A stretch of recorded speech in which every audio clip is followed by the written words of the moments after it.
Bahkan Allah mengatakan dalam Al-Quran, walaqad dzara'na li jahannama katsiran minal jinni wal ins lahum qulubun la yafqahuna biha wa lahum adhanun la yasma'una biha wa lahum a'yunun la yubsiruna biha ulaika kal an'ami bal hum adall.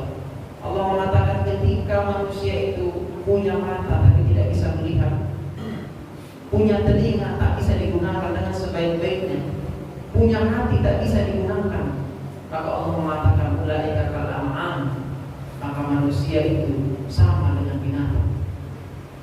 Bahkan Allah melanjutkan ayat lagi, bal hum adall, lebih parah daripada binatang. Karena memang binatang itu hanya diberikan oleh Allah Subhanahu wa taala nafsu, tidak diberikan takwa oleh Allah Subhanahu wa taala. Maka kita tidak heran ketika seekor binatang yang tidak berbaju berjalan di tengah umum. Kita tidak heran seekor binatang yang membuang kotorannya di halaman masjid. Kita tidak heran seekor binatang yang melampiaskan hawa nafsunya ketika azan berkumandang. Karena memang hewan itu hanya mempunyai nafsu, tidak mempunyai takwa. Namun ketika manusia dibekali takwa dan sama dengan binatang, maka Allah mengatakan bal hum adall, maka manusia itu lebih parah daripada binatang.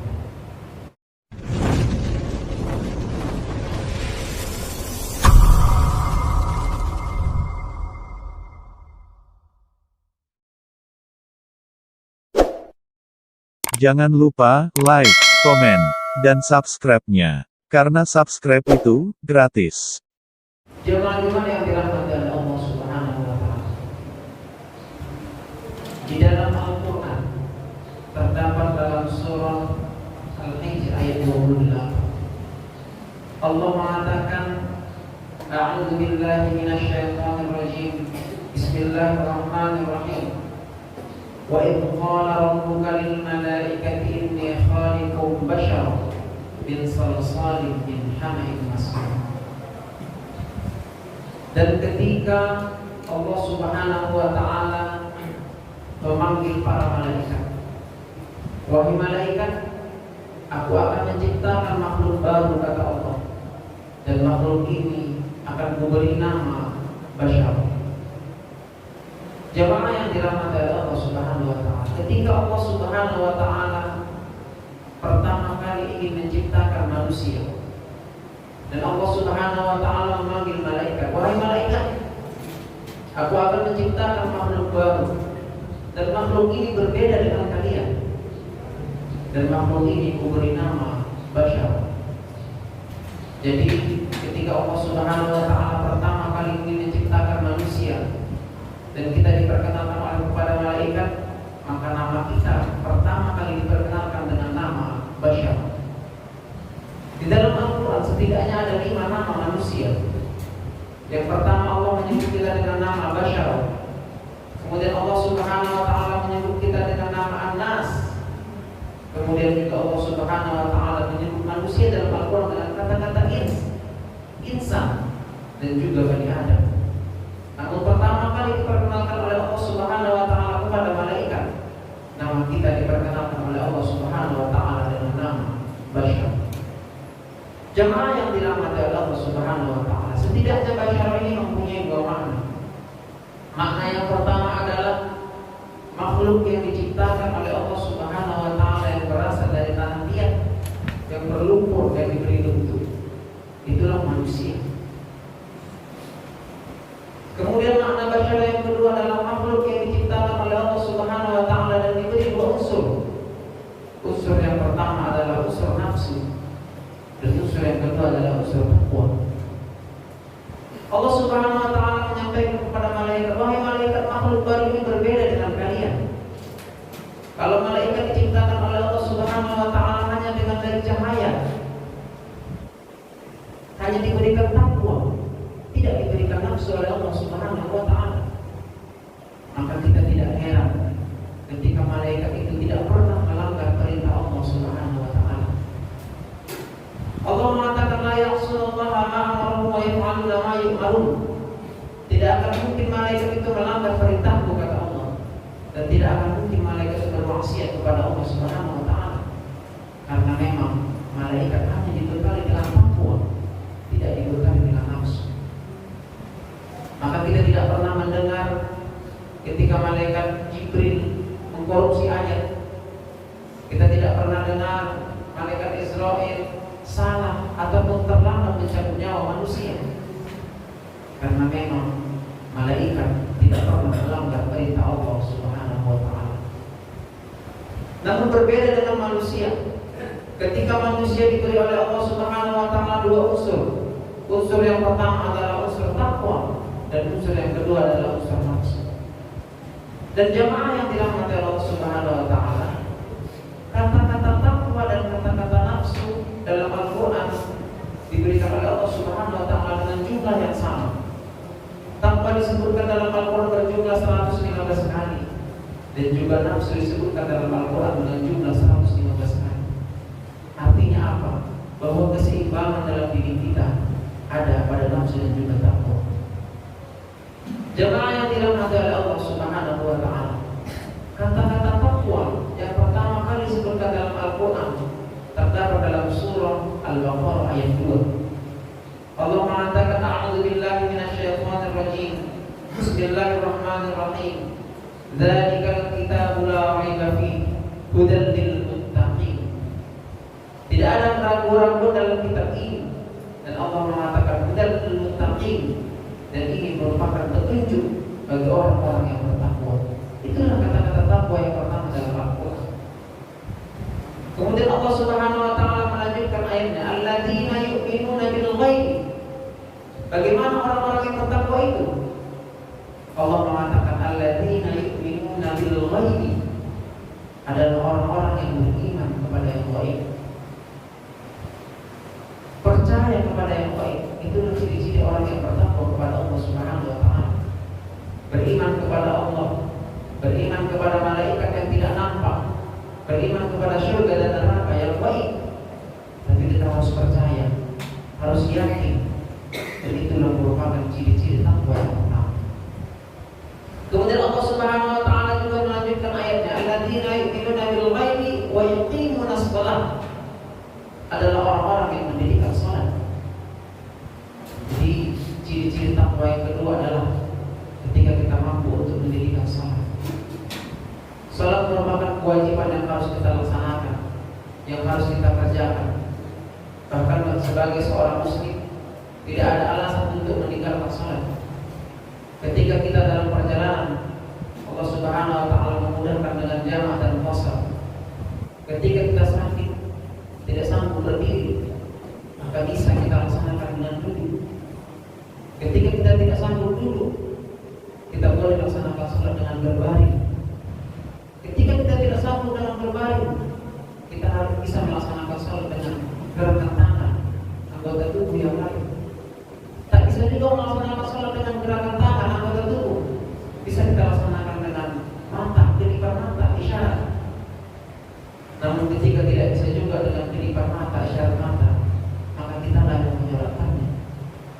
Artinya apa? Bahwa tidak ada alasan untuk meninggalkan salat itu.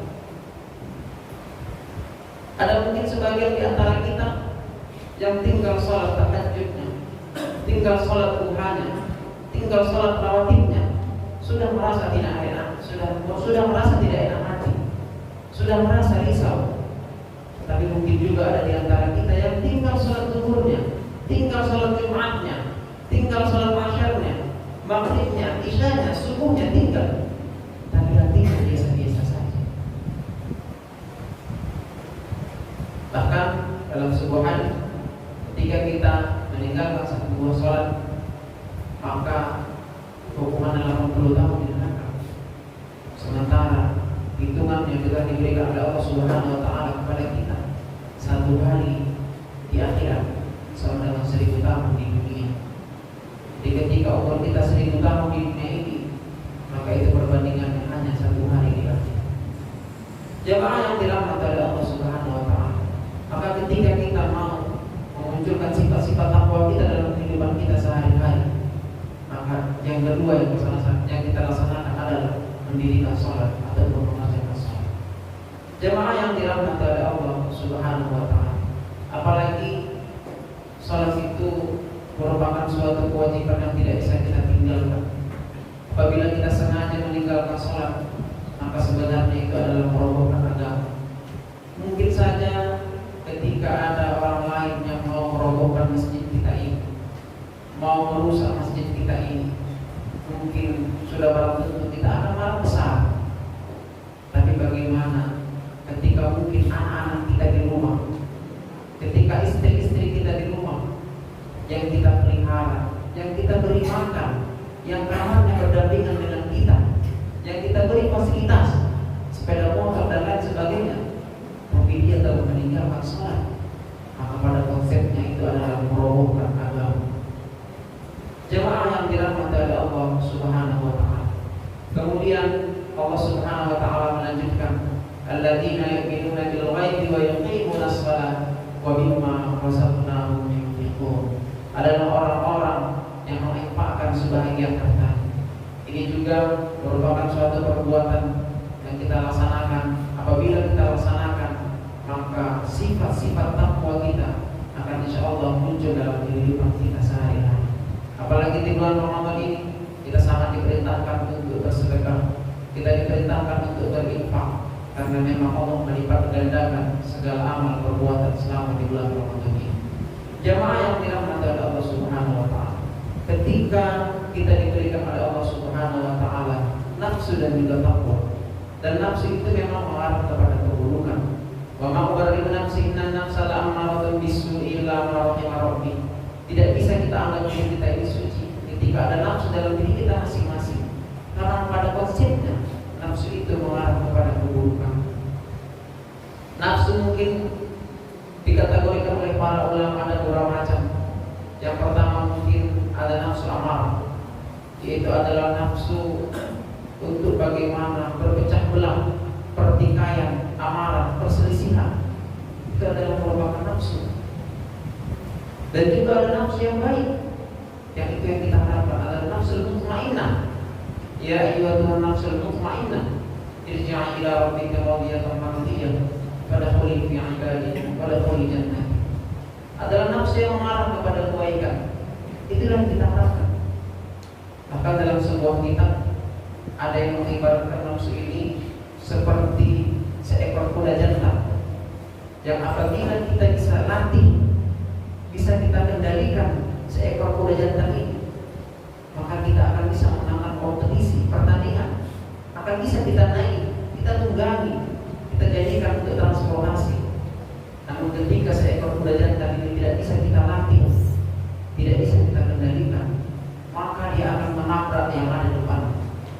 Begitu juga lah nafsu dalam kehidupan kita sehari-hari yang ada di diri kita masing-masing.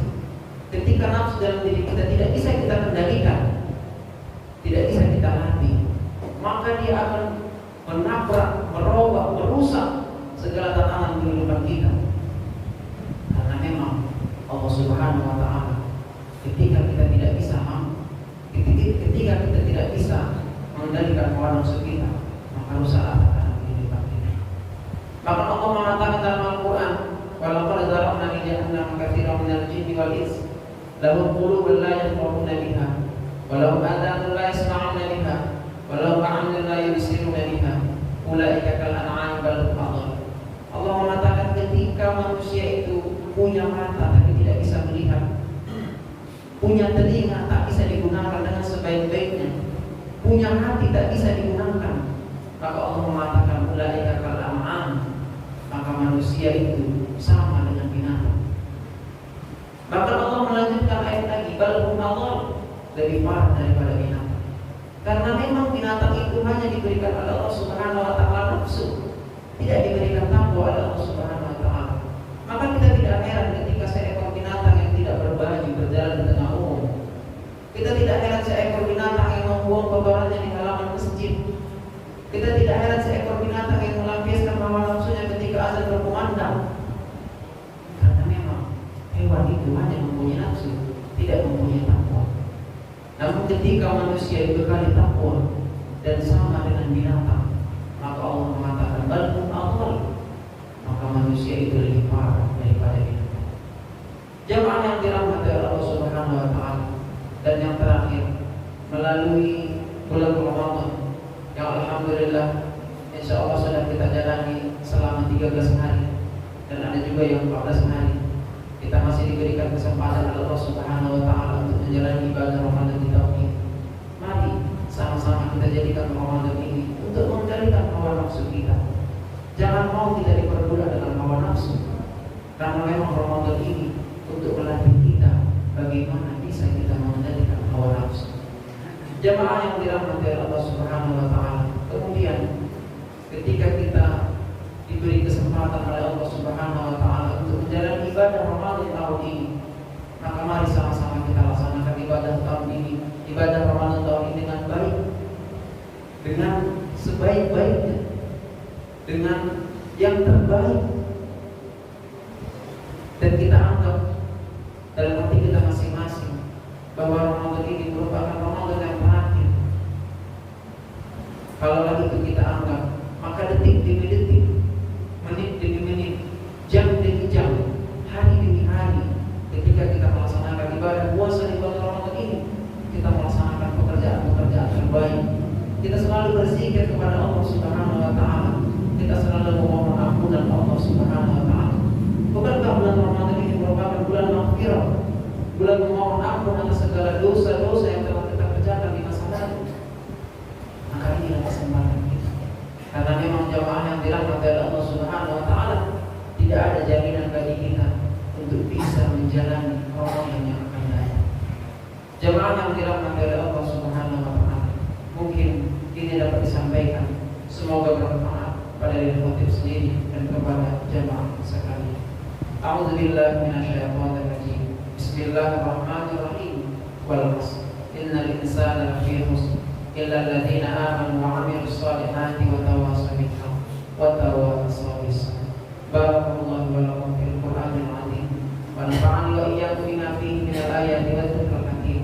Wa taqabbal minni wa minkum tilawatahu innahu huwal